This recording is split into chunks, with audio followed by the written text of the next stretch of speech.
আমাদের ছোট নদী। কবিতার 8টি লাইন লেখো। হে কপাল, আমি 150টা কবিতা পড়েছি, খালি এই একটা কবিতাই পড়ি নাই, আর একটা কবিতাই পরীক্ষায় চলে আসে। এখন আমি কি করব? আমাদের ছোট নদী, এটা তো আমি কখনোই পড়ি নাই। দেখি বান্ধবীকে জিজ্ঞেস করে দেখি, যদি কিছু বলে।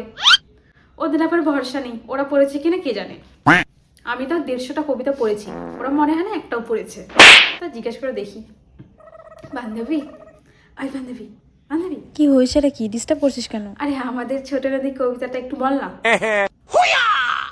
আরে আমি 150টা কবিতা পড়েছি, খালি একটাই পড়ি নাই, বল না রে, প্লিজ প্লিজ বল। পুরোটা বলতে হবে না, একটু বল, আমি মিলিয়ে লিখে নেব। এই শোন না, একটা কোশ্চেন প্লিজ। কবিতার লেখক কে?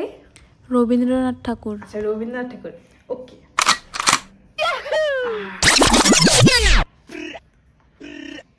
চলো লেখাটা শুরু করি। আমাদের ছোট নদী, লেখক রবীন্দ্রনাথ ঠাকুর। আমাদের ছোট নদী চলে আঁকে বাঁকে। মনে পড়ছে না। ও হ্যাঁ হ্যাঁ, আষাঢ় মাসে তার হাঁটু জল থাকে। হ্যাঁ, হাঁটু জল থাকে।